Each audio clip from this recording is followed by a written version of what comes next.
Field Championships. Storied Hayward Field, site of 7 NCAA championships, 3 Olympic trials. Numerous world records have been set here, including Mary Slaney's former records in both the 5 and 10,000 meters. Today, blue skies and warm temperatures should make for more very, very quick times here in Eugene, Oregon. Hello, everybody. I'm Phil Stone. The Pac-10 clearly is the nation's most successful track and field conference. Do the names Mike Powell, Jackie Joyner Kersey? How about Joy Greg Foster, Steve Prefontaine, Alberto Salazar, Henry Rono, and Bob Seagren?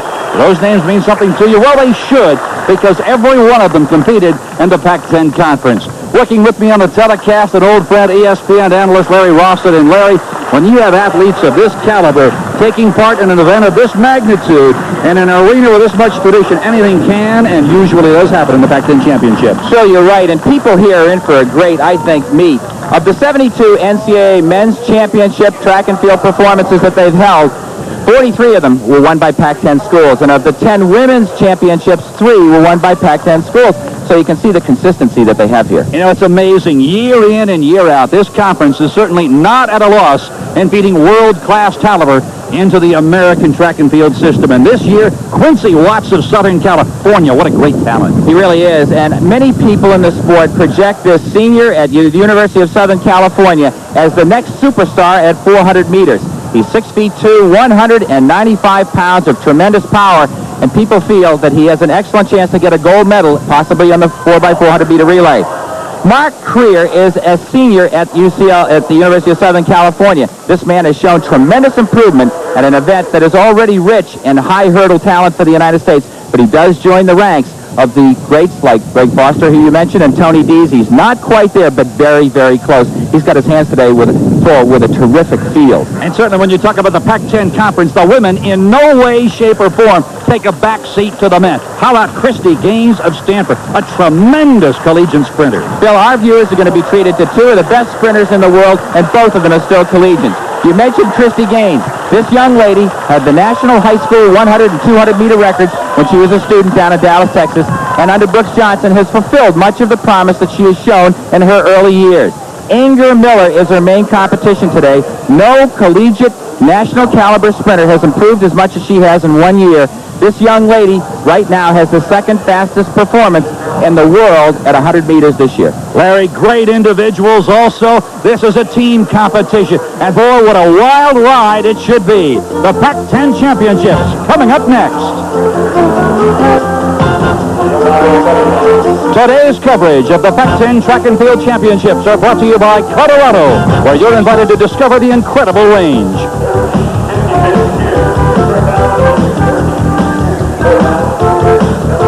We'll return to Hayward Field in Eugene, Oregon in a moment. Here at Hayward Field on the campus of the University of Oregon. Well, the meet got underway yesterday under sunny skies and beautiful balmy temperatures. After 7 events in the women's, it's Arizona by 6 over Oregon. Washington State surprisingly way back by 20 points in 3rd place. UCLA, Washington, Arizona State, Southern Cal, Stanford round out the women. On the men's side, after 8 events, look how close it is. Arizona State and UCLA, certainly no surprise there. The big surprise, Washington State with just 26.5 points. Well, things got underway yesterday in a big, big way here at Hayward Field, and a crowd of almost 5,000 wasn't disappointed.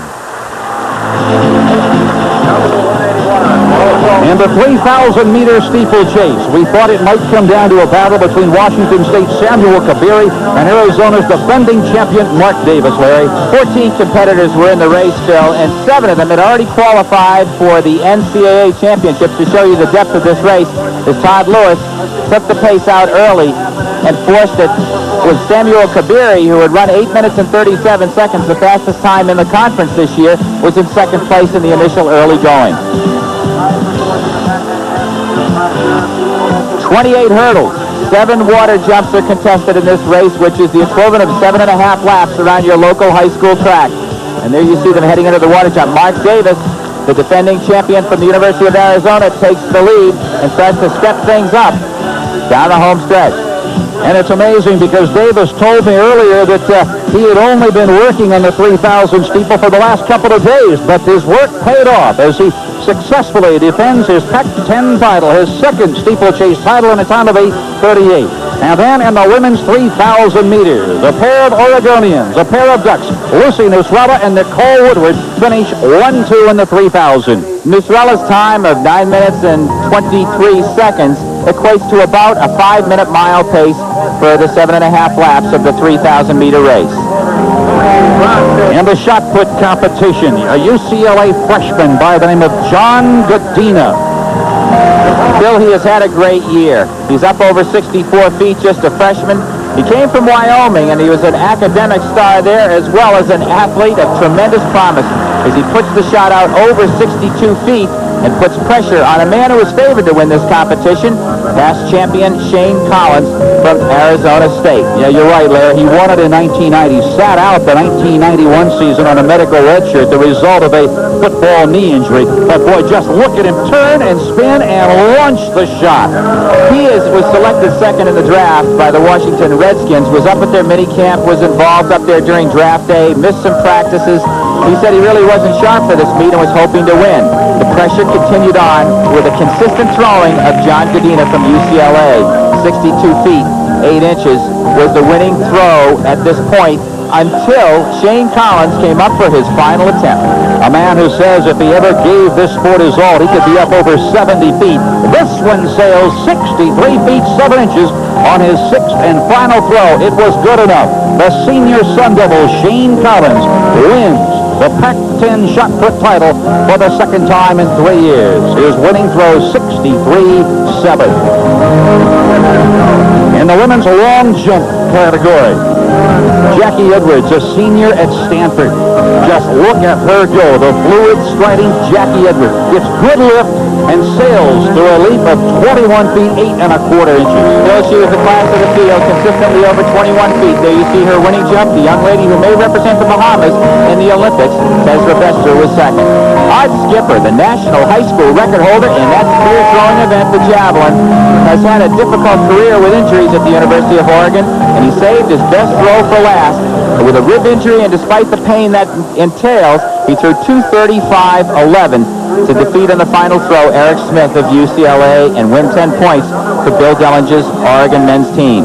The highlight of the first day of these 1992 Pac-10 championships occurred just at twilight last evening when a sophomore from Arizona by the name of Tanya Hughes battled it out with this young lady, 1990 high jump champion in the Pac-10, Julianne Broughton. But boy, just watch Tanya Hughes go to work. Easy clearance, 5 feet, 11 1/2 inches, and on successive first attempts, she went 6 feet, 3/4 of an inch, 6 2 1/4, 6 4 1/2, and Broughton was gone by 6 1 1/2, and there's Julianne, and this is her clearance of 6 feet, 1 1/2 inches. Pretty much where she left the former high jump champion, Julianne Broughton, because then it was all Tanya Hughes. She uses a 13-step approach, and when she got back up onto this absolutely fabulous surface, you talk to anybody who jumps here, they love it. Her attempt here at 6 5 1/2 to become the all-time high jumper. A mark that for the last 7 years has belonged to Mary Owanji Epi. Can Hughes clear it? She did it with ease on her first attempt. An American collegiate record for Tanya Hughes, just a sophomore, the highest outdoor jump in the world this year, 6 5 1/2 by Tanya Hughes. Terrific for a young lady who's just turned 20 years of age. We are set. More of the Pac-10 Track and Field Championships from venerated Hayward Field on the campus of the University of Oregon. The women's 4x100 relay, you see the American record. It has stood since 1987. The collegiate record set by Louisiana State. The meet record, the Pac-10 meet set by Arizona State. There are the lanes. We will be watching lane number 1, Southern California. The quartet of Michelle Ducoux, Felice Lipscomb, Latina Jones, and Inger Miller. And boy, that is the foursome to watch. They can fly. Bill, they have the best time by a full second. But in competition like this, it's important to remember that 3 bad passes can negate at least a 1-second advantage that you may have over any other team. Southern California ranks second in the nation collegiately with that time of 44.07. Arizona State always puts together tough relay squads. They are the defending champions. Watch Stanford in red in lane 3. And on the inside, Southern California. On the outside, Arizona State has run well. Lanes 1, 3, and 8 are the teams and lanes to watch. Michelle Ducot, Southern California, will run the lead leg in lane 1.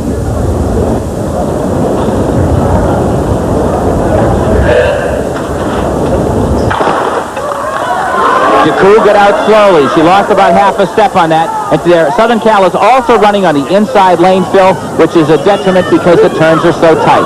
Out in lane 8, running the lead leg for Arizona State was Amy Akpan. They will run lanes the entire way. Arizona State has a slight lead. Oregon actually running quite well. And right now, Southern California in a bit of trouble. We'll know after this turn where they stand. They're on the inside on the right. Latima Jones running well. Here comes Inger Miller, and she's down. Can a woman on the inside, Inger Jones, make up the lead? Inger trying to put on. Lorena Woods trying to hold on. And look at Miller go. Whoa, did she make up some ground? Oregon second. Third place, Christy Gaines pulled Stanford into third. Superb performance. Inger Miller, I can't wait for the 100 meters coming up. Inger Miller, unofficial at the time, 44.46. Who says it's not in the genes? Down the back stretch, there you see Felice Lipscomb. Striding, reaching well. This woman who's a hurdler has the long legs as she takes up the ground, and she will pass off down the stretch to Latima Jones around the turn. Good stick pass, and she's making up ground now, but they lost ground on the first and second legs of this race. And it took a brilliant anchor leg to bring them home with a Pac-10 title. Now watch, you make up your own mind. Good stick pass. The trail runner did not overrun the lead runner. Watch her build her speed here. She holds top form extremely well, Phil, and she probably makes up on the University of Oregon's Lorena Woods about 5 or 6 meters in a 100-meter distance. Amazing performance. Talked to Inger Miller yesterday, and she said it's so important for me not to pay 1/100th of a second for Southern Cal. Good opening race here at the Pac-10 Championships, Phil. Up next, it's the men's 4x100, and it should be equally as exciting. Warren ran the fourth and final leg. This is the men's 4x100 relay, the world and American record belonging to the United States national team set a year ago. The collegiate record, Texas Christian, 38:23. The meet record belonging to the Bruins of UCLA, a time of 38.59.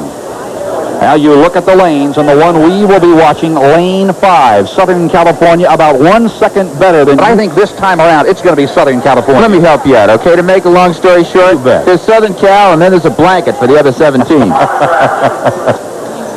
That's about the deal here, Phil. There's the foursome right there. Say no more. Mark Freer, right. Conway and Hannah, a couple of outstanding wide receivers at Southern California. Quincy Watts was too, but he decided to hang up his football cleats. There must have been tears on the sidelines with the coaches.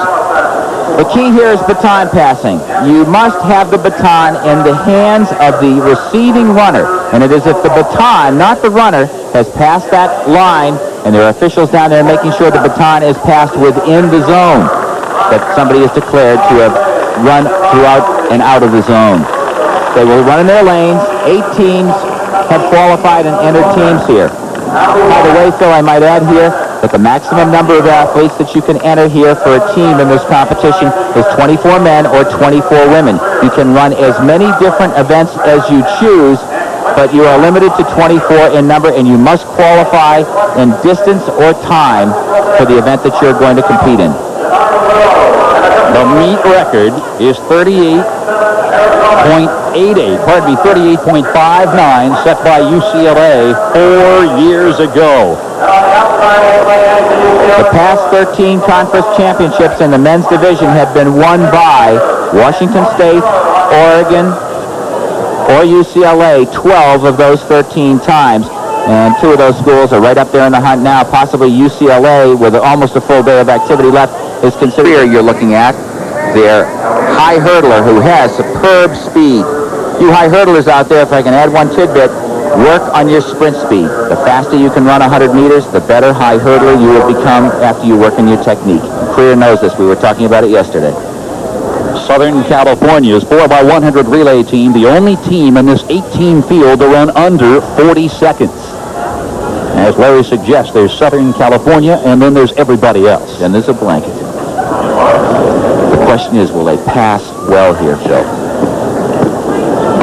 Creer to run the open leg for Southern California. Next to him in lane 6, Michael Jobert of Washington State.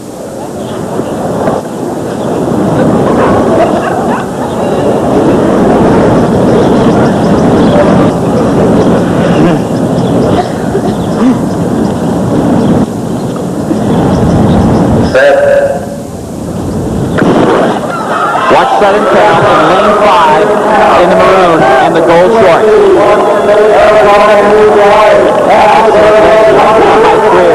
Good pass to Conway. Curtis Conway. Oh, look at him explode down the backstretch. Curtis Conway. He is now moving into second place. As the baton goes into the sure right hand of Travis Hanna. Look at the lead they've built up already. This is amazing. And here comes Quincy Watts. His lifelong dream to make the Olympic team, and look at him fly. This is an excellent time. Excellent performance by Southern Cal. Blanket finish. Augustin Alobia, the great sprinter, wide receiver for Washington State, pulls them into second place, I believe, Phil, but fine performance. 39-34 matches their best performance for the year.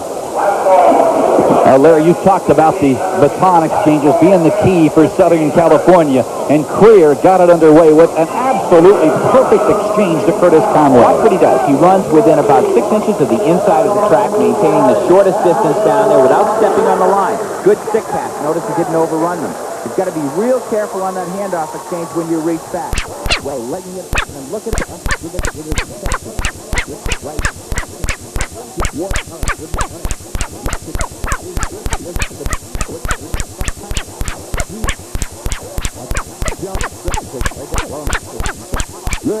I watched that. We can get this Sonia O'Sullivan of Villanova on the meet.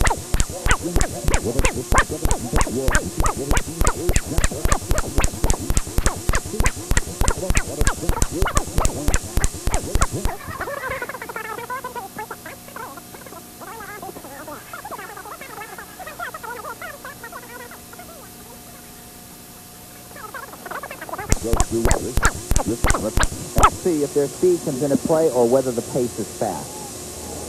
Well, Carpenter, who started as a 55-second prep quarter miler at Moses Lake High School in Washington, moved up to 800 at Washington State, and now as a senior graduated to the 1500 meter. And there is Rachel Brennan, a junior from Arizona. She was third here last year and won her heat yesterday. Most all of these competitors ran between 4:33 and 4:36 in their qualifying yesterday, and they're not around.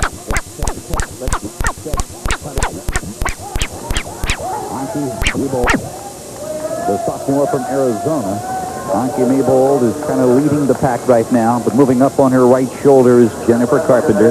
What's gone on here is interesting. Anka, who is from Germany and a big, powerful woman for a 1,500-meter runner, has got control and slowed the pace way down. Watching their leg turnover, this is dramatically slower, and it is turning into a kicker's race. Let's see if someone up there decides they don't want to slow down and let the pace dawdle as it is right now. This is really slow. Beth Bartholomew is in second place in the yellow from UCLA, and there you see Carpenter, who's happy to have a slow pace and prefers it because of her speed.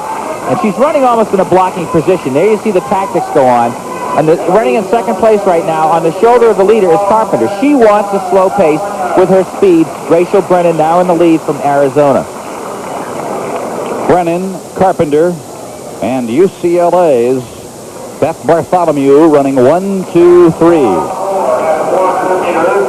72.5 unofficially, so that they're running at about a 4:47 mile pace, which for these ladies is a little slow. And remember, they were very quick on the first 100 meters, and then they slowed down. So you see this split, 72.4, the official split time. We're giving you unofficial times here to keep you abreast of everything going on. Another way, Phil, that our viewers can notice whether a pace is slow or not, as the race progresses, notice how many women in this case are still bunched up with the leaders. It tells you that the pace is not very quick.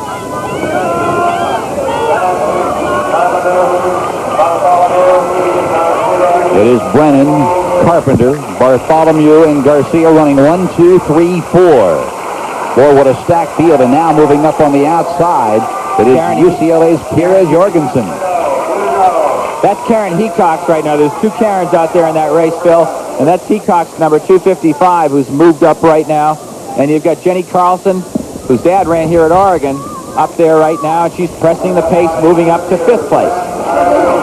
It is still Rachel Brennan, the junior from Arizona. She was the second fastest qualifier yesterday with a time of 4:33.6.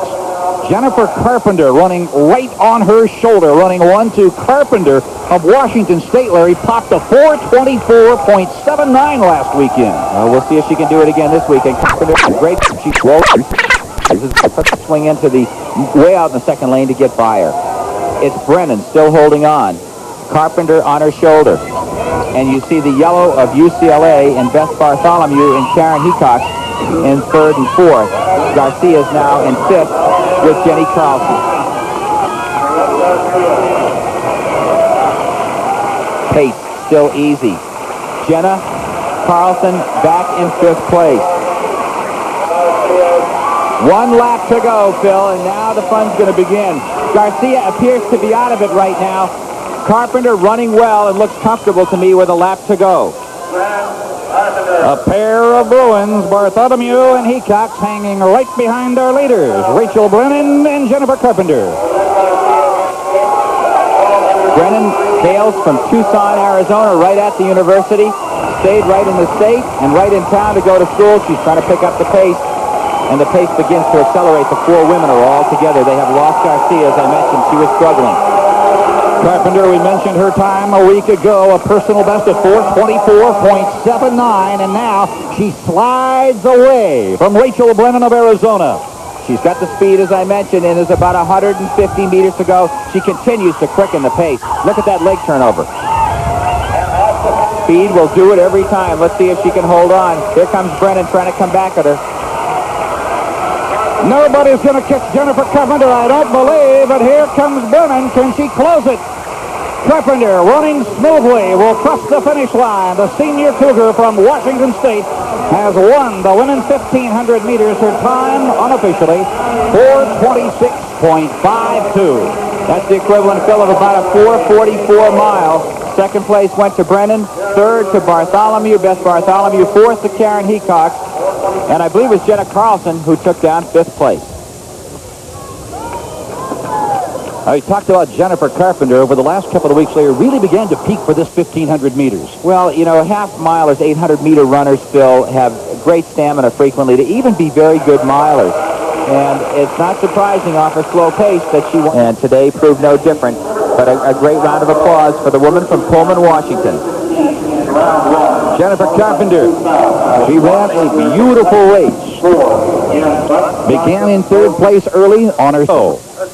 We thought we would see Samuel Kabiri, the senior from Washington State. He is out injured. Sidney Marie, the American record holder, Abdi Bili, set the collegiate mark. And the meet record belonging to the Oregon legend Rudy Chapa, set way back in 1979. And the field we will watch today, Joe Kepkouri of Washington State, Kabiri's teammate. Yesterday, he won the Pac-10 10,000-meter final by over 11 seconds. Martin Kino is also in the field. He is certainly a fellow we will want to watch, as is Oregon's Ty Van Shoyak, the senior from Eugene, Oregon.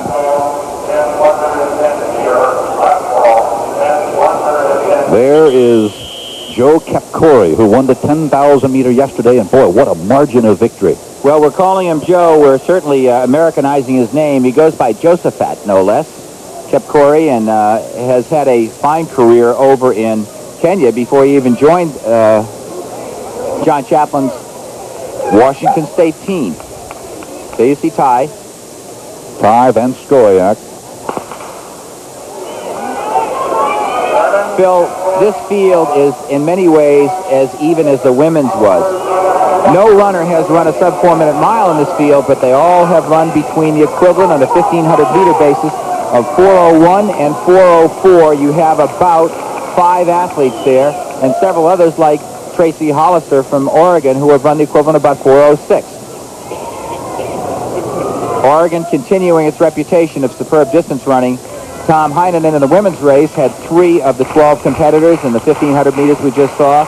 And the men's race here has several other Oregonians, 3 of them to be exact, out of the qualifiers of 12 here for the men's race. As they pass the large grandstand here at Hayward Field for the first time, it is Jamie Nordstrom of Washington State. Alan Foster, the senior from Oregon, is running second. Foster has had a very up-and-down career here. He came out of high school as almost a 150 800-meter runner and has had inconsistent performances. He's certainly in a good position to run well right now in second place. Very good speed. First split unofficially 1 minute, 34 hundredths of a second. And there, so they're right on 400 mile pace. There's Foster pushing the lead, and Josephat Kepkorir, who won the 10,000 meter race last evening, showing you the versatility of the Kenyans who have had a pipeline to Washington State University for going on almost 25 years. He is right now in third place. Nordstrom, Kepkorir, sandwiched by Alan Foster of Oregon. And now here comes Kepkorir up on Foster's shoulder into second place. Martin Kano running in fourth place right now. Yes, he is the son of the legendary Kip Kano. Had a brilliant high school career the last couple of years in the United States, down in Virginia, running as fast as 4:13 for the mile as a high schooler. And down under Coach Dave Murray has continued to mature and do very, very well in his freshman and sophomore years at Tucson. 2:03.1 for 800 meters. Setting up, Phil, a bit of a kicker's race. We'll see about this lap. We'll tell it all. But we could be in for a rip-roaring finish before about 7,000 fans here for the Pac-10 championships on an absolutely priceless Oregon day for watching a sporting event. That's Kano, has moved up right now besides Kepkorir. Will Josephat be tired from the 10,000 meters? I would think so. We'll see what he's got left in this last lap when these people start to turn the feet on. He has run this year, I'm talking about Kepkorir now, he's run 3:46, as has Kano, for 1,500 meters. That's equivalent of about a 4:03 plus mile. And this is the bell lap. It is Kepkorir. Can he double in 2 very difficult events? A 10,000 meter victory yesterday, trying to win the 1,500 meter today. And Kano isn't running up alongside of him. Kano is gliding up on his right shoulder. Foster, Kano in second place look real good right now. Foster looks very good to me in third. And Ben Turman from California is in fourth right now. Another Oregonian is in fifth. Here comes Foster as he starts to work on Kepkorir. Kepkorir as he'll swing out of the final turn. It is Kepkorir, Foster, and Kano. Here comes Josephat Kepkorir. Boy, what a double this would be. Washington State needs these points, and he's pulling away well. Foster trying to hold on. Here comes Kano. Kepkorir. It'll be Kano and Foster. 1, 2, 3. Oregon gets up and gets fourth place. Tracy Hollister, a terrific performance. His time, 3:48.4, right on his lifetime best. And I believe Oregon also took in a fifth place here. They're doing very well here, Phil, Oregon. You mentioned in the first lap that this could possibly turn into a tactical race. How did you know that? Phil, I was basing that upon their leg turnover and how fast their second lap was. And here you see the home stretch drive. Kepkorir, amazingly, 12 hours ago, or really less, ran 10,000 meters at 70-degree temperature and won the 10,000 meters of Pac-10 and came right back with a fine last lap. Look at him open up about 15 meters or so. Martin Kano closed down. The young sophomore from Arizona nailed down second place in the last stride. Alan Foster, running one of his best races here at Oregon, takes third. Tracy Hollister gets in for fourth. Very fine performances here. 3:46. There you see the time. That 6:45 is equivalent of about a 4:02 plus mile. Kepkorir, the Cougar, wins it. Martin Kano and Alan Foster taking second. And third. Boy, don't go away. A tremendous. Carrying their flag. And the lefty has great speed. A transfer from San Jose State to the University of Cal at Berkeley. He took control of this competition early on with a toss of 209 feet 4 inches. The wind was coming in at a quartering angle, and the throwers were getting very good distance out there. He's very happy, and the crowd reacted as soon as they saw that 4.4-pound platter spin out there about 70 yards. His toss, the best of the day, 210-11 for Gaona.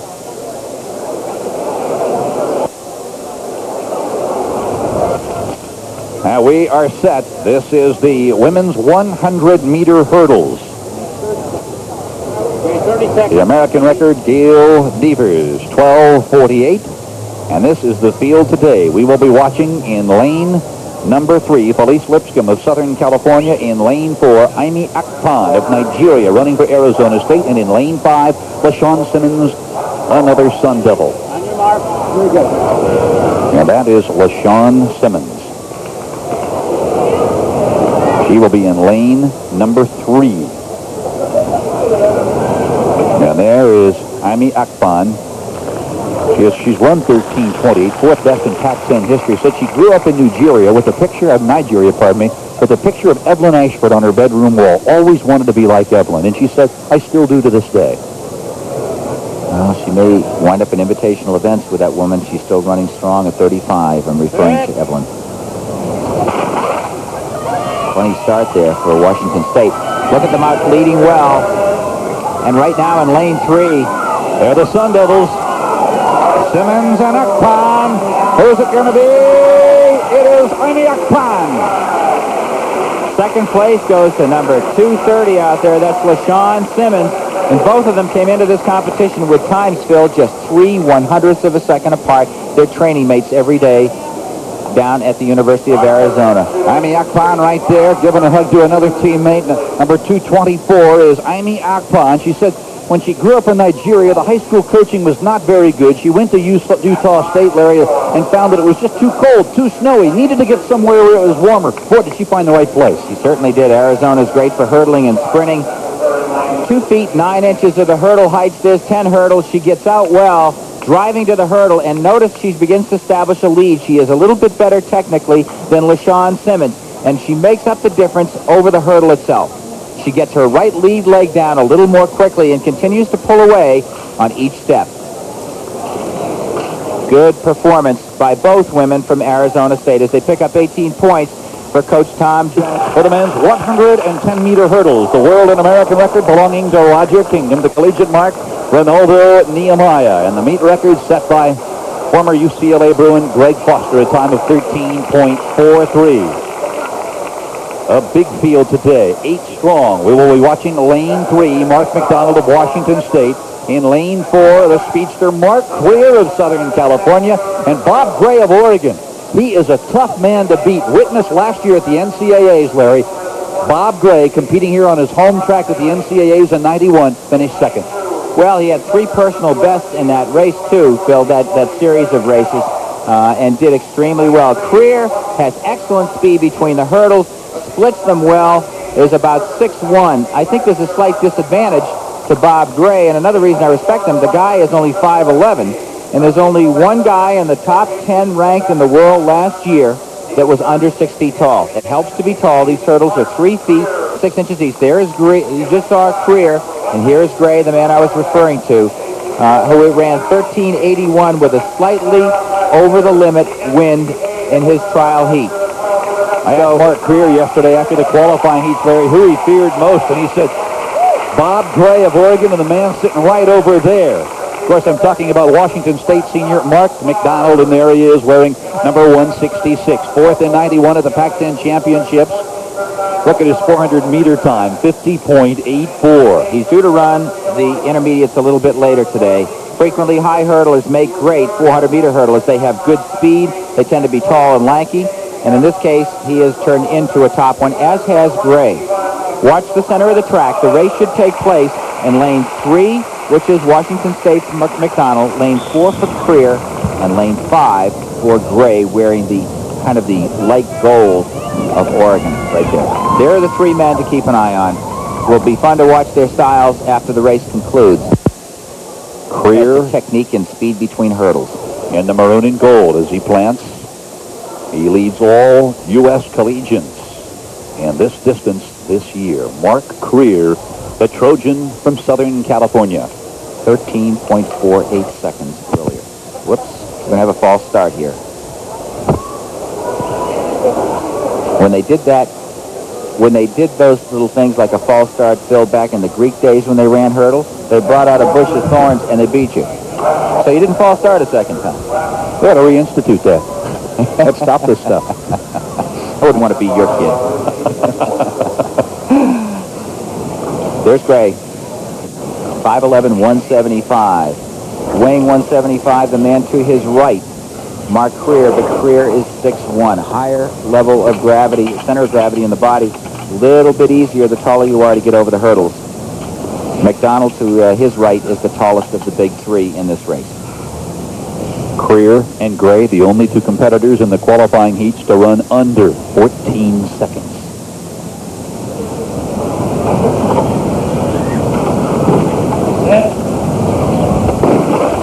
Explosive start for Creer in lane 4. Boy, was he out of the block. Creer just to the right center. Gray on his right. But I don't think anybody's going to catch Mark Creer as he clears the final hurdle and wins it by 4 feet. What a run for Creer, the senior from Southern California. We'll have to check the wind, but the time is sensational right now. There is a tailwind for all these races. It may be legal, it may not. 13 and 47 100ths of a second. Gray with a lifetime best 13:52. Excellent start. A lot of it's the first 3 steps out and then over the first 3 hurdles and getting into a rhythm. You'll notice to the right, McDonald's lost his rhythm, is hitting every hurdle. Creer running very well, and the strength of Gray is slowly catching up with him at the end, but he ran out of track.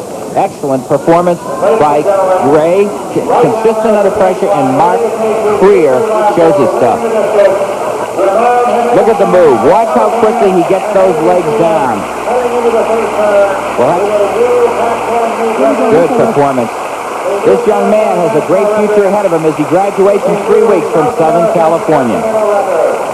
Now Mark Creer is down on the infield. Mark, you told me yesterday that you thought your starts were coming along. Unofficially, your time, 13:47. If it holds, if it is not wind aided, it would be a new personal best. That has to make you awfully happy. Makes me feel real good. I got out pretty good. I felt Bob Gray. I maintained my poise and kicked it at the end. I'm happy. Was there any part of the race that worried you? Did you get too close to some barriers? Was the wind a factor, Mark? Yeah, I found myself coming up a little bit too close. And I had to practice and I had to concentrate and get my lead leg up so I wouldn't hit the hurdle. When that occurred on your second or third hurdle or so, whenever you made the adjustment, did you actually shorten down your steps a bit between hurdles to compensate? Yeah, I chopped it. Well, actually, I opened up so I wouldn't chop it, because when you chop it, you go a little closer to it, so I opened up the stride a little bit. Mark, a great job. We talked about it yesterday. Go out and have that piece of pecan pie and ice cream for me. Thanks a lot. Okay. Great job by Mark Creer of Southern California. His time, unofficially, it would be a new personal best, 13.47.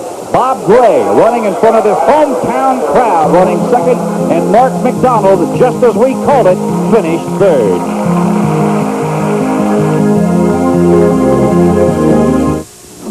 Belonging, of course, to Hollis Conway. Here is Eric White of Oregon. 6'10" and 3/4. I'll tell you, this meet today, 13 competitors coming in, Larry, 10 athletes who have personal bests of 6'10" and 3/4. Well, watch. Unfortunately, this is not one of the better jumps for Eric White. He circles and plants from the right. Most of the athletes come the other way, and he comes down on a bar, probably signifying, Phil, that his plant was too far out. And he came down on the bar. Here's Brian Williams from Arizona with a bar 6'10" and 3/4. This is his first attempt at the height. Oh, just caught it with his trail left leg. Incidentally, Eric White of Oregon, who missed a moment ago, now out of the competition. He joins Darren Reed of Arizona and Mark Wilson of UCLA, who are also on the sidelines. Watch the body on this. The body gets over, and the trunk of the body actually picks up. Notice him lift his head up. And the object of that is to lift your legs up. When you get the trunk of the body to come forward in midair, it helps lift your bottom half of your legs up to get them up over the bar. Williams did not negotiate that little move well. Here is Greg Friesman, his third attempt. Washington Husky. So the field is being separated here, Phil, just a little below 7 feet. And Gabe Beecham from Arizona is the odds-on favorite here, having gone over 7.5 1/4 earlier this year. Watch Beecham's last attempt here. Good extension, just catches the bar with the bottom of his backside as he comes down on the bar. Frequently signifying either not enough speed to get up or when his plant might have been off. Your plant on a 65-foot run-up can be off by as little as 3 or 4 inches, and it will abort any attempt at a successful jump or any hope of a successful jump. This is the men's 400, the world and American record. Butch Reynolds, 43.29, the collegiate mark belonging to former San Jose State runner Lee Evans, and the meet record, Danny Everett of UCLA, 44.34. But there you see Quincy Watts. That's the lane on the left-hand side, the numerical listing. Quincy Watts will be in lane 4. Travis Hanna, his roommate in college, will be in lane 5. There you see them getting ready. Quincy Watts, there he is right there, Larry. He had the fastest time in America this year. 44.43, fourth in the 91 NCAA championships right here at Hayward Field. In the 400 meters with a time of 45.58. Bill, he had a superb year last year, really blossomed as many people felt he would, made our world championship team. The event, if you're not familiar with track and field, the World Championships, which has been an every 4-year event, is looked upon in the sport as at least the equal of the Olympics, and he had a brilliant event. That's a good point. And there is Travis Hanna, his teammate. Hanna, the defending Pac-10 champion at 400 meters, and look at his time a year ago, 46.16. So Hanna and Watts, roommates at Southern California when they both arrived in Los Angeles. They said they were a little bit suspect of each other. They didn't know how they were going to relate. And so once they became roommates, it was wonderful. Oh, that's great. You know, now there is Watts. We talked about why he might be a superstar in the open of the show.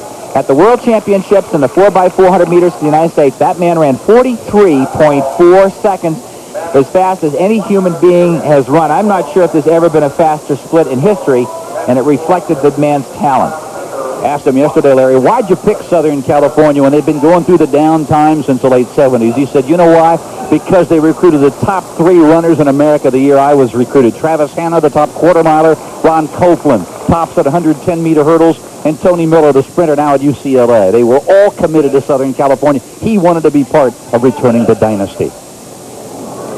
The starter down there did not like what he saw somebody about ready to move, and so they have, in effect, brought the athletes up, and they will walk back to their blocks and get settled in again.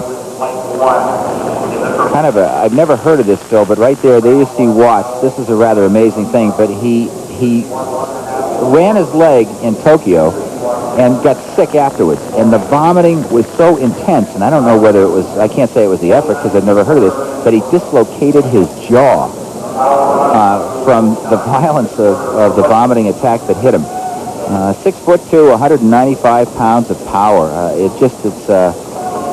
He is the quintessential potential athlete of speed and strength, and you need that type of power at 400 meters. Larry, through the mid to late 70s, Southern California is so dominant in track. What has happened since? I'm sorry, Phil, I missed that. I just been motioned over here that lane 1, Arizona's Chris Amos, has been disqualified for, in effect, jumping the gun. You're thrown out of conference championships if you do beat the gun. What's happened to Southern California since the late 70s? Good question. Don't know. Coach Jim Bush is trying to bring back the team right now. They are strong in certain events, but they have not been, for many years, really, they haven't been able to replicate what Coach Vern Wolf did in the 60s, and they're trying to build their program back up again. All eyes on lane 4 and lane 5.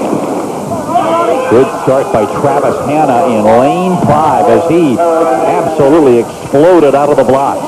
Watts has not tried to establish himself yet. As a matter of fact, out in lane 6, Michael Williams probably has a slight lead right now down the back stretch. And here comes Watts. Oh, look at Watts fly by teammate Travis Hanna, and now he is moving into third. He's trying to run almost even splits here, Phil. Let's see if he can carry that strength all the way. Look at the power.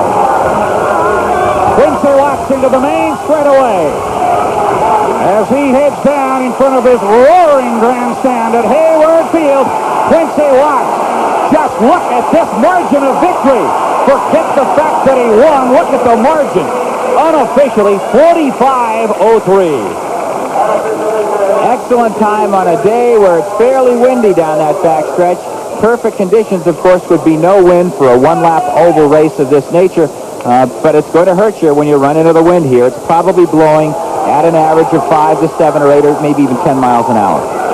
Excellent time, though. He chose to run easily, and then once he got beyond most of that wind, tried to maintain a strong, solid pace throughout. Michael Williams, number 85 on your screen there, had the early lead for about the first 170 meters of this race, and then it was the power and strength of Watts that just showed his tremendous talent to the rest of the field. He won by about 5 meters. Quincy Watts, he wins it easily, unofficially. His victory in the 400 meters, timed at 45:03. His Trojan teammate and roommate Travis Hanna finishing second, and UCLA's Derek Baker taking third. And with us is Southern California Trojan Quincy Watts. Quincy, you told me yesterday after the qualifying heat that you felt it was important that you were a sprinter first. You wanted to get out and maintain your speed without breaking down. I'd say you did that successfully today. Oh, yes, it felt very good today. The first half, I want to get out nice and easy. It was a little windy on the backstretch. I didn't want to fight. I wanted to stay smooth. But 200 mark, I took off, ran the whole last curve, and just maintained my form and relaxed coming home. Quincy, was that an actual game plan ahead of time to almost try and run what you might consider to be almost even splits for the race? Oh, yes. I definitely just want to come out, execute, run very well on the backstretch, run easy coming home, and maintain equal balance within the race. This type of a race also rests you a little bit, doesn't it, for the 4x400 still to come, because the easier you run the first 200 meters, the less you take out of yourself? I didn't quite hear the question. I'm sorry. That's okay. We'll save it for another time, but our congratulations to you, and a great future coming up here for you at the U.S. Olympic Trials.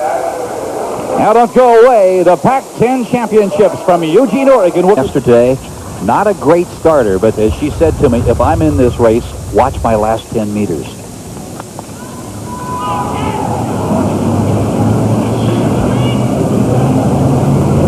Christy Gaines of Stanford.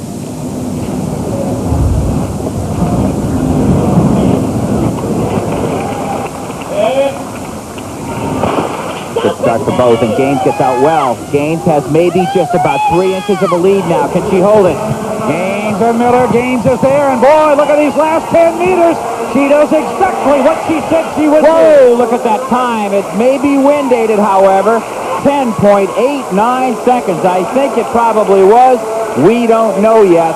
Miller, an excellent 11.04 seconds, and no one else was within 5 meters of the two of them. If that record holds and is not, Larry, wind-aided, it would be a new meet and stadium record. The meet record belonging to Gail Devers, established 4 years ago. What a finish by Christy Gaines. They're putting a meter up there, Phil. Pair of dashers. And we will be watching in lane 3, Tony Miller of UCLA, Jeff Lanes in lane 4, the junior from Southern California, and Washington State's Augustin Olobia. There is Olobia, drafted 11th by the Cleveland Browns. You Clevelandites may see him returning kickoffs next year for you from the town of Benin, Nigeria. I've done the Pac-10 football game of the week, Larry, for the last 2 years, and I have called a lot of this man's kickoff and punt returns, and when he gets the football, he is sniffing goalposts. 5'11", 201 pounds of real power. Can bench press, Phil, 330 pounds. There you see Jeff Lanes, and I think he and Olobia are the two men to watch.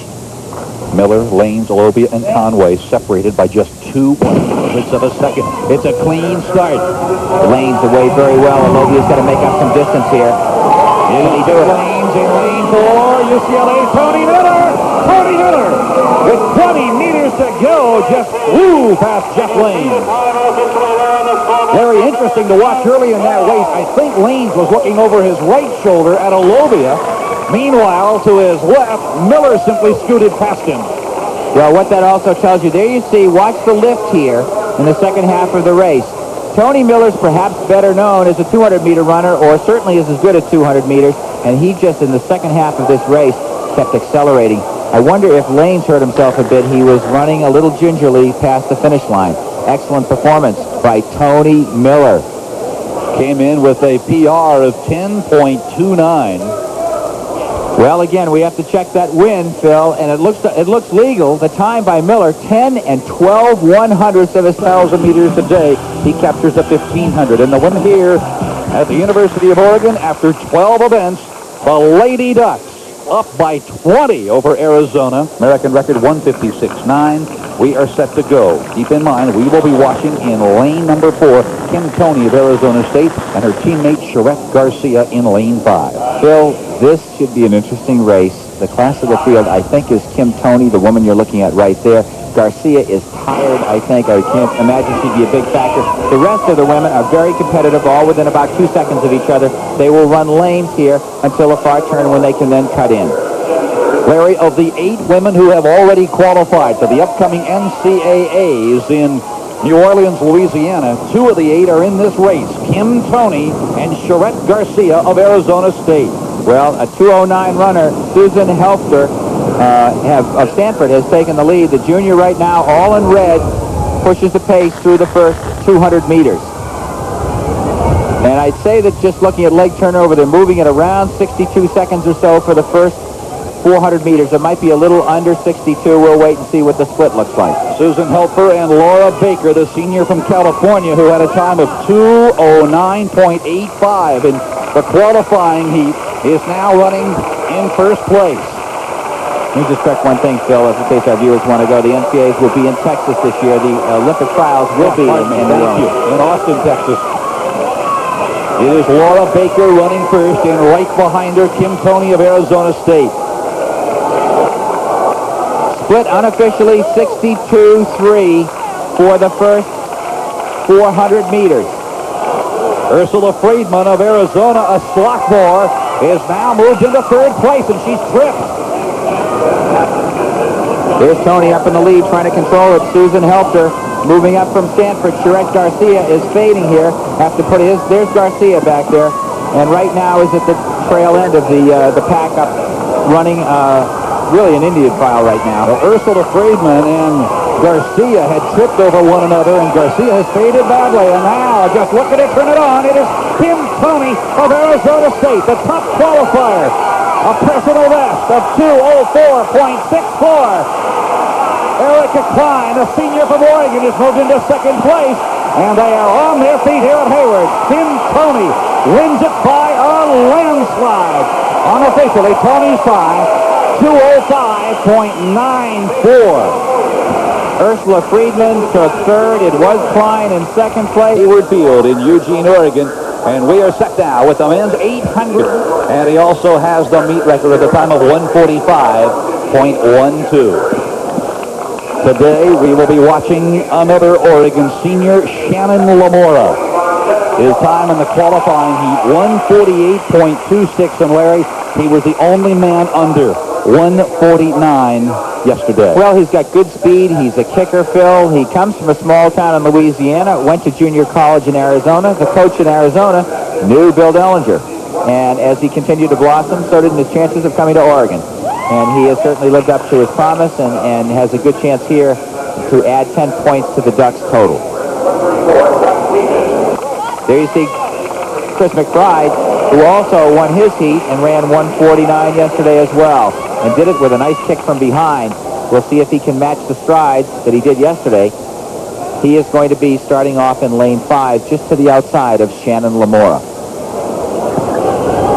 What Shannon Lamora wants more than anything else is a time that is better than 1:47.5. That is the automatic qualifying time for the upcoming NCAA. Well, it's a little windy to do that. It's not perfect conditions for these guys. They're obviously running very well. You see right now Jim McCreary going out hard, the Wyoming star in high school who ran so brilliantly and ran about a 4:11 time and has been improving, but it hasn't been as brilliant as his high school career. Has taken the lead right now representing Arizona State. He's just a freshman, and of course it's tough when you get thrown into the big-time competition of people physically stronger and older by 3 or 4 years. He's actually had certainly a respectable freshman year here. That is McBride from Washington State right now on his shoulder. And listen to the rhythmic clapping as it begins every time they pass the grandstand. So reminiscent of the European crowds. And boy, look at the bunching. It's McBride in second place. McCreary in the lead. Lamora is in third. Bovee is right up there, tucked on the inside from Arizona. Those were amongst the fastest qualifiers yesterday. It is a habit, it seems, of McCreary to force the pace. He did it yesterday, and he certainly is charging into that wind on the backstretch. It's tough to win that way. 54 flat for your split, and here comes Lamora. Boy, just listen to this crowd build as Lamora tries to pull up on McCreary's shoulder, and he is there. In third place, Mitch Leffler of Washington, but this could be Shannon Lamora. He finished 5th in this race a year ago at Arizona State. And look at Lamora, and listen to this crowd at Oregon. Coming on hard on the outside, it is Mitch Leffler of Washington. What a kick by Leffler. Tremendous. McBride finished in third place. Jeff Bovee is in fourth for Arizona. And 1 minute and 50 and 1/100th of a second took third. Look at this battle here. Very hard to do what McCreary did at this level of competition and win wire to wire. He ran a gallant race and he forced the pace. But it was Lamora who probably felt here he was in the driver's seat, as it was Leffler hanging back, the junior from the University of Washington, held on and just started kicking. It reminds me of horse racing, the same thing. Down the home stretch, you're almost never sure what's going to happen. Look at the fight in Lamora, though. You can see him still trying to hang on as gamely as he can. Even right here, he's still striding. Great finish. Both guys fought very gamely down that stretch.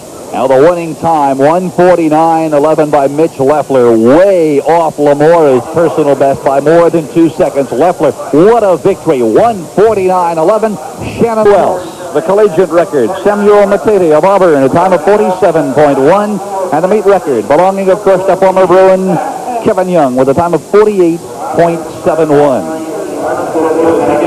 We will be watching in lane 3, Marty Beck, the senior from UCLA, a qualifying time of 51.46. Mark McDonald, the senior of Washington State, and Bob Gray, another senior from right here in Eugene, the University of Oregon. They have T-shirts. There you see Bob Gray that the Oregon hurdlers have given out to all the team members, and they're all over this field. And it says, best group of hurdlers in the Pac-10. There's a line through it, and it says, in America. Because this is a good example. They have 4 competitors here in this competition who qualified for the final. I don't think there's another team in the country that can match them in terms of an average time at the 400-meter hurdles. There is Marty Beck, a terrifically versatile talent, UCLA's very fine intermediate hurdler. He has long jumped at different times in his career. He's high hurdled. He's really got the build to be a top hurdler. He's knocking on the door now. He's now under 50 seconds. That certainly puts you in the international field, but it's not going to win you many European meets yet. Lane 4 belongs to Mark McDonald, the Washington State Cougar, of course, coached by the legendary John Chaplin.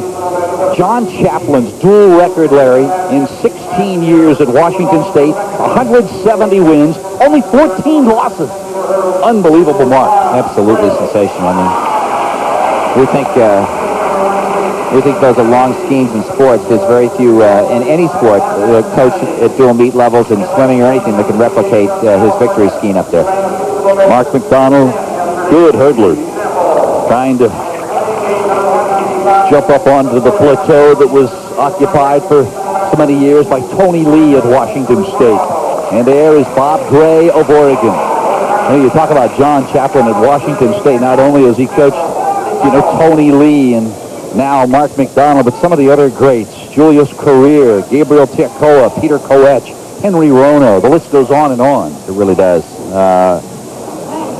This guy's impressive. I keep saying that, but, I don't know. At 5'11", you're not blessed with a perfect physique to run the high hurdles as well as he did today. He's tough here in this race.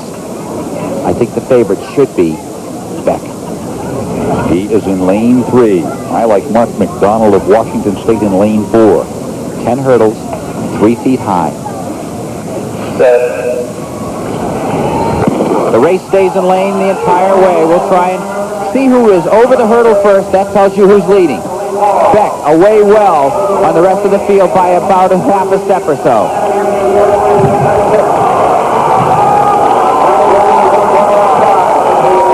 Really running smoothly down the backstretch as Martin Kennedy is also out there in the gold and maroon up top for Southern Cal.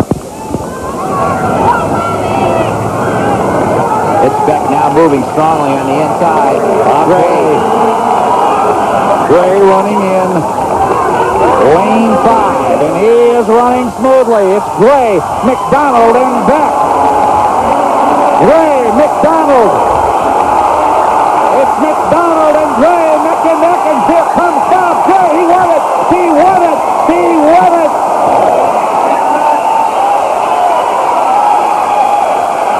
Lifetime performance best by Bob Gray and Mark McDonald. McDonald from the tiny town of Spanaway, Washington, breaks 50 seconds. 49.98 into that backstretch win.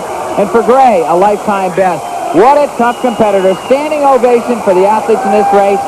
I'll tell you, if you've retired and you're a real track nut and you're through working, you should come back out here when you retire so you can follow the sport all the time, Phil, here at Eugene, Oregon. Well, Larry, he authored the most dazzling story of Oregon's 91 season, posting an unexpected runner-up in the NCAAs right here at Hayward. Well, he's a great competitor. Look at the race here. It was McDonald, really, that came off the hurdles well on this one. Watch, he lands well, and it's Gray that pulls away. Powerful arm action. You youngsters out there, use your upper body to kind of drive right through the finish line. His first NCAA title. Well, I said NCAA. Pac-10. Great. You're on the edge of a turn, Phil. You're correct in that assumption. That is correct. Some women and men run turns better than others. I don't know, it's just a psychological point. But some people take that as a strength of theirs, as opposed to a negative, the turns. And some people don't gauge top speed well. Others can ease back 2 or 3% and hold that top speed better than others.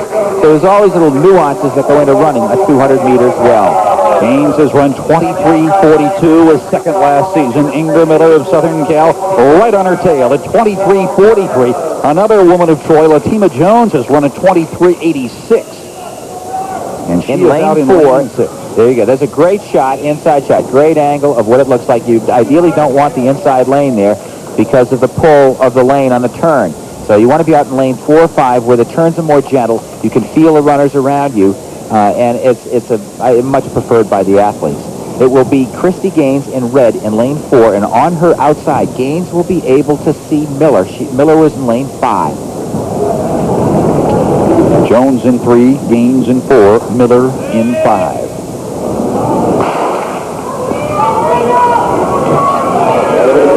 Christy Gaines, good start in lane 4. Miller running well also, Phil, and they're pretty even right now around the turn. Let's see what happens coming off. There comes Gaines. Look how Gaines and Miller just like in the 100. And here comes Miller. Gaines, Miller. It is going to be Christy Gaines again. Ingrid Miller nails her. That was Miller. That was Miller holding down and actually pulling away in the last. Look at that time. Sensational time. We will have to check the wind. It's been bordering on being too much wind all day. 22.34, 22.61. Phenomenal splits. And to put it in perspective, 22.34, Phil, right now leads the United States by almost 1/2 of a second. Tremendous time. The fastest time, there's Miller, the fastest time in the world this year was run indoors by Irina Privalova of the formerly the Soviet Union, now of Russia, 22.26 The wind was just over the allowable limit at 2.52 meters. Now, notice them even here. It was the conditioning, really, of Miller that pulls away. A tremendous performance by Miller, the young sophomore. Look at her just pull forth. I'm amazed. I didn't expect this to happen. What a great performance. Miller took control of the 200, Larry, exactly where Christy Gaines took control of the 100. Miller, unofficially, her time, 22.34. Finishing in second place, Christy Gaines, and Lorena Woods of Oregon finishes third. Let's go down now to Inger Miller of Southern California. And Inger, in the 100, Christy seemed to take control exactly where you did it just a moment ago in the 200. I don't know. I've been working really hard on my 200, so I think I'm a lot stronger than I was last year and in high school, so it's coming along really well. Which race did you have more confidence in potentially beating Christy, in the 100 or the 200? 200. Why? I came in with the fastest time. But yet she's so strong and taller and showed her ability in the 100. I know, but I still had confidence in myself. Congratulations. Your time is just over the allowable limit, but approaches the fastest time run in the world for 200 meters this year. Thank you. Great job by the Southern Cal sophomore. We will see an awful lot more of Inger Miller. Back with more in a moment. Jones of Oregon with a time of 52.74. Wins it with Tina Jones and Lisa Bedwell of Oregon finish out the top three. In the men's 400 meters, Quincy Watts, a resounding victory with a time of 45 seconds even. In the men's discus, Jimenez Gaona of California, a meet record. Look at that, 210 feet 11 inches as he demolished the men's discus field. In the women's 100 meters, an exciting race as Christy Gaines kicked with 10 meters to go to win her third Pac-10 title over Inger Miller and Lorena Woods. In the men's 100 meters, Tony Miller of UCLA, tremendous time, 10.18. Jeff Lane and Augusta Novovia of Washington State finishing second and third. In the women's 800 meters, Kim Toney of Arizona State by almost 3 seconds over the field. And in the men's 800 meters, it was Mitch Leffler with a tremendous kick in the final 10 meters to nip Shannon Lamora of Oregon. In the women's 400-meter hurdles, Michelle DeCoux with a time of 57.89 wins it over Krista Scruggs. In the women's triple jump, LaShonda Glenn with a jump of 43.5 over Jackie Edwards and Sharon Lee of Washington State. And the men's high jump, officially, Gabe Beecham of Arizona State with a jump of 7 feet 2.5 inches over Kevin Keene and Jim O'Sullivan of California. Al Beecham of Arizona State, who leads the NCAA this year with a 7 foot 5.25 inch jump earlier.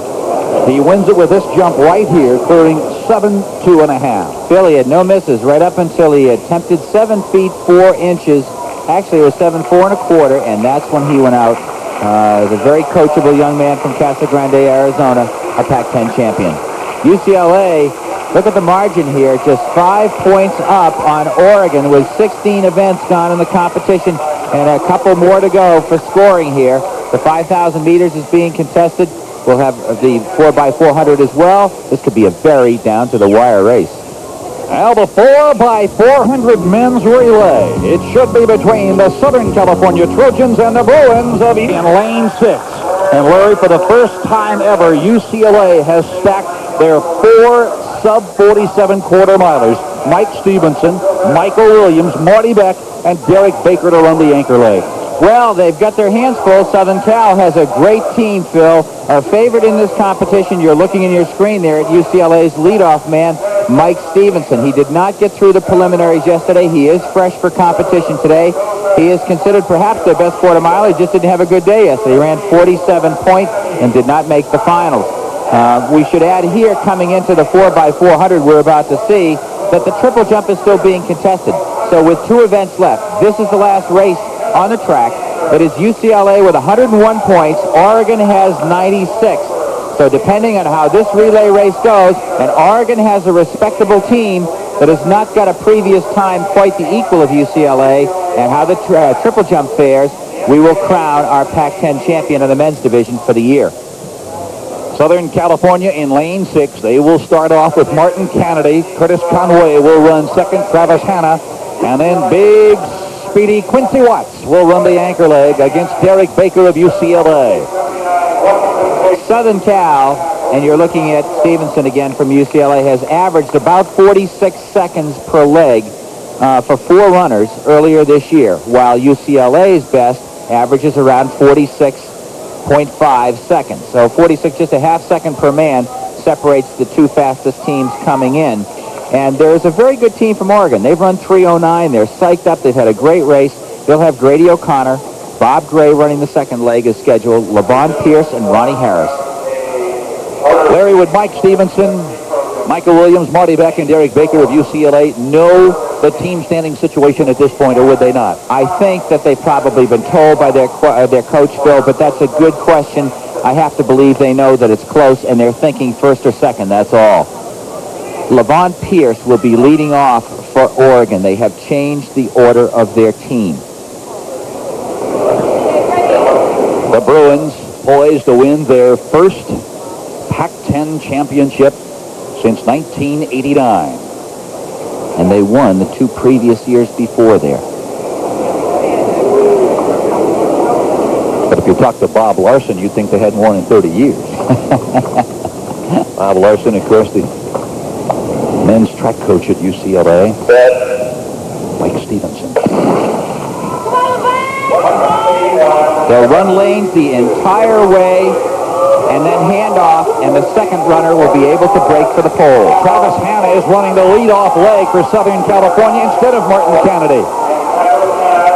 What that tells me is Kennedy is a top intermediate hurdler, Phil, and I think Hanna, they're trying to establish the fact that they're going to stay out of trouble, have a good, clean baton pass, and hopefully be in first place after the pass and not worry about a bobbled exchange. Good lead leg by Travis Hanna. Let me correct one thing. They will pass off in lanes and then run one turn. And the baton pass to Curtis Conway, and he is off in lane 6. Conway running smoothly for Southern California. Running in second place is Michael Williams of UCLA. Grady O'Connor running the number 2 leg for Oregon. Right now it is Oregon in 4th place, UCLA in 2nd. We'll keep an eye on that for the team scoring and title here. It may, there's an outside chance, come down to how they place in this race. Southern Cal in the lead. Arizona is in 3rd. Look at the move being made right now by UCLA. UCLA beginning to move up now. Conway trying to hold it off. Here comes Martin Kennedy for the Trojans. He's got it, and Kennedy is off. And in hot pursuit comes Marty Beck of UCLA. Shannon Lamora is running for Oregon right now in 4th place. They've switched the lineup again. Beck biding his time in 2nd place for UCLA. Kennedy running smoothly midway down the backstretch. Both intermediate hurdlers out there. There you see. That was Lamora right now for Oregon in 4th place that was on your screen, and there goes Marty Beck trying to work on the lead. Beck closing it down now on Kennedy. Kennedy running a very smart race, but Beck with simply too much power. Marty Beck, stride for stride, what a final leg of the lead. Baker and Quincy Watts, and they are off. Derek Baker will swing into the backside away for the final time, and Watts is trying to pull up on his right shoulder. Baker and Watts. Now a couple of strides separate them. Watts is going to try and take him down the home stretch, I think, Phil, not until then. Baker and Watson, here comes Quincy Watts. He uses that drafting technique, the swing shot, to swing out of the final turn. And Quincy Watts is going to make it look easy as Baker fades here in the men's 4x400 relay. 3:04, superb time. It is Washington State in 3rd, and Oregon comes in 4th, Arizona 5th. Cal, and Washington. Unofficially 304 USC. That is near the seasonal best. For USC. We'll be back with the results in a moment. No one was sure what he was bringing to the track. He had qualified just recently in Indianapolis about a week and a half ago. And Marty, I think all eyes, this was a free day, it was a break day, and an awful lot of people showed up to see what would happen with Butch Reynolds. And a lot did happen. Not only had he had all those tribulations in the last month, but you got to remember he had been on suspension for almost 2 years, had only run 5 races. So he was, like many people coming back from a suspension, he went out and just tried to impress everyone with his first round heat, and he ends up running here faster than any man has ever run in a qualifying race, running 44:58. Of course, the other runners just let him go. They had nothing to prove. They've been running well for the last couple of years. So Butch is out there in lane 7 all by himself. Danny Everett was in lane 1. He just let him go these last few meters. Ever 44.58.